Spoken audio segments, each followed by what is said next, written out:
तुम्हाला? हा नटरंगाचा प्रमुख कलाकार कोण आहे? त्याच्यामध्ये मध्ये जे ब्रेक देतात आणि त्या ब्रेकमध्ये सांगतात की नाही, मग ते असं झालं होतं, तसं झालं होतं, आनंद यादव दाखवतात वगैरे वगैरे. त्याच्यामध्ये काल त्यांनी एक अतिशय चांगली माहिती दिली. म्हणजे मी स्वतःचं एक अजून नवीन पुस्तक लिहितोय. माझी 3 पुस्तकं प्रकाशित झालेली आहेत. 4थं पुस्तक माझं, ज्याला मी अमृत मंथन म्हणतोय, त्याकरिता मला एक आर्टिकल सापडलं त्याच्यामधनं, की हा जो अतुल कुलकर्णी आहे यानं त्यामध्ये 2 भूमिका वठवल्यात. एक अशी पहलवानासारखी दिसणारी भूमिका आहे ज्याच्यामध्ये तो राजा बनलेला असतो, आणि दुसरी जी भूमिका आहे ती म्हणजे अगदी ज्याला बायक्या म्हणतो आपण, अशी नाचाची भूमिका आहे. आणि मग मध्ये सांगण्यात आलं की जेव्हा त्याला पहलवानाची भूमिका वठवावयाची होती तेव्हा त्यानं स्वतःचं वजन 15 किलो वाढवलं. ज्यांनी पहिला काल त्यांना आठवत असेल. आणि जेव्हा त्याला ती बायकी भूमिका वठवावयाची होती, नाचाची भूमिका, सळपातळ भूमिका वठवावयाची होती, तेव्हा त्यानं 17 किलो वजन कमी केलं. हे का सांगतोय तुम्हाला? काय करायचं काय आपल्याला त्या पिक्चरशी? याच्यासाठी सांगतोय की तो माणूस नाटक करतोय. तो मनुष्य खरं म्हणजे नाटकामध्ये भूमिका करतोय, परंतु नाटकामधली भूमिका खरी व्हावी म्हणून जर तो एवढा परिश्रम घेतोय, तर मी तर खरोखरं नाटक करतोय, माझं आयुष्य जगतोय, मग माझं खरोखरं आयुष्य यशस्वी होण्यासाठी मी किती मेहनत घेतली पाहिजे.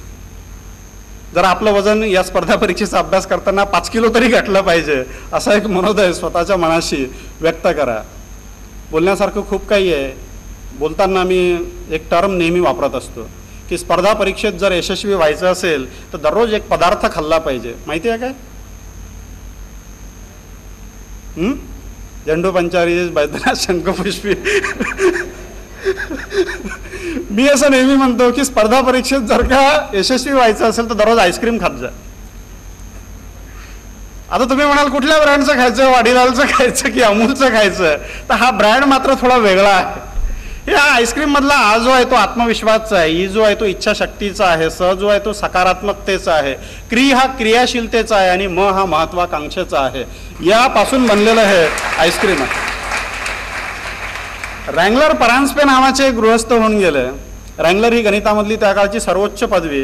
हा जेव्हा रँगलर परांजपे छोटा विद्यार्थी होता, वर्गामध्ये गुरुजींनी पेपर दिला आणि पेपरवर लिहिलेलं असतं एकूण 10 प्रश्न, कोणतेही 7 प्रश्न सोडवा.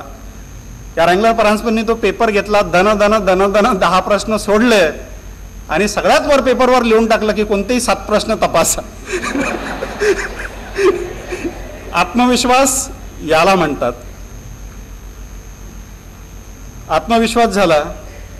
इच्छाशक्ती. तुम्ही मॅक्झिम गॉर्कीचं नाव ऐकलेलं आहे? आई नावाची कादंबरी आहे, जगातल्या 140 भाषांमध्ये भाषांतर झालंय. जर वाचली नसेल तर आपल्यासारखे करंट आहे आपणच असं स्वतःच्या मनाला एकदा मनात म्हणून टाका आणि इथून गेल्यावर वाचून काढा. दमदार असं तिचं इंग्रजीमधलं नाव.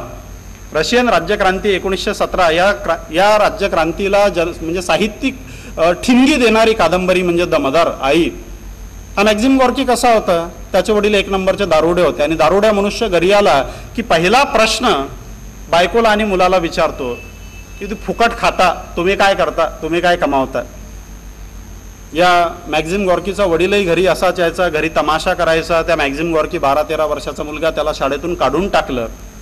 पण त्याच्यामधल्या मनामध्ये शिकण्याची दुर्दम्य इच्छा होती, त्याला कादंबरीकार व्हायचं होतं. या शाळेतून काढून टाकलेल्या मॅक्झिम गॉर्कीला त्याच्या वडिलांनी रद्दीच्या पुस्तकाच्या दुकानामध्ये नौकर म्हणून ठेवलं.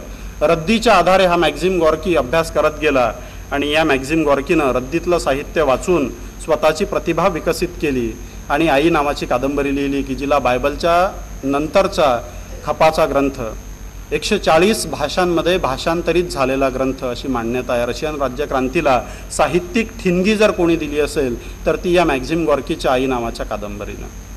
क्रियाशीलता हे आपलं सकारात्मकता सुटून गेलं. तुम्ही समजून घ्या, सकारात्मकता सगळ्यांना माहिती आहे, आता वेळ आपण आटोपता घेऊया. क्रियाशीलता. माकडाला किती हात आहेत? बोलत जा यार. किती पाय आहेत? बरोबर ना? लहानपणीची गोष्ट आठवते, खूप थंडी वाजते, माकड म्हणतो घर बांधणार. बांधतो का? नंतर खूप ऊन लागते, माकड म्हणतो घर बांधणार. बांधतो? नंतर त्याला पाऊस लागतो, माकड म्हणतो. ते लहानपणीची गोष्ट आठवते ना? माकड काही घर बांधत नाही, कारण त्याच्याकडे क्रियाशीलता नाही. त्याला चांगले 2 माणसासारखे हात आहेत, काठ्या उचलू शकतो, तोडू शकतो, मोडू शकतो, पाहिजे तर जमिनीमध्ये रोवू शकतो. डिस्कवरी चॅनल जर पाहत असाल तर तो असा आपटून नारळ देखील फोडतो, आपल्याला दिसून येईल. पक्षाला किती हात आहेत? एकच चोच आहे, परंतु एका चोचीचा पक्षी मात्र घरटं बांधतो. क्रियाशीलता आहे त्याच्याकडे. ही क्रियाशीलता आपल्या अंगी यावी. महत्वाकांक्षा. अल्बर्ट आइन्स्टाईन नाव ऐकलं? Albert Einstein theory of relativity, general theory of relativity, specific theory of relativity, ते नोबेल, फोटोसिंथेसिस इफेक्ट, आणि हा असा मोठ्या उदार दिलाचा माणूस जेव्हा त्याला सांगण्यात आलं की बाबा तुला इस्रायलचा मी राष्ट्राध्यक्ष करतो, तेव्हा त्यानं अगदी नम्रपणे नकार दिलेला चिकार आइन्स्टाईनविषयी आपल्याला सांगता येईल. आइन्स्टाईनचं एक वाक्य मला खूप मनाला भावलेलं आहे. आइन्स्टाईन असं म्हणाला होता की they who dream the most they do the most. जे मोठ्यात मोठी स्वप्न पाहतात तेच मोठ्यात मोठं काम करून दाखवतात. मला असं म्हणायचं आहे की ही मोठ्यात मोठी स्वप्न पाहायला आम्ही शिकलं पाहिजे. या क्लासला येणारे जर आपण लोक केवळ मी क्लार्क होणार, मी बाबू होणार, मी जिल्हा परिषदचीच एक्झाम देऊन थंड राहणार असं जर का दळभद्री स्वप्न आपण पाहत असू तर मग आपण कुठेतरी चुकीच्या मार्गावर आहोत. आपलं स्वप्न हे नेहमी मोठं असलं पाहिजे.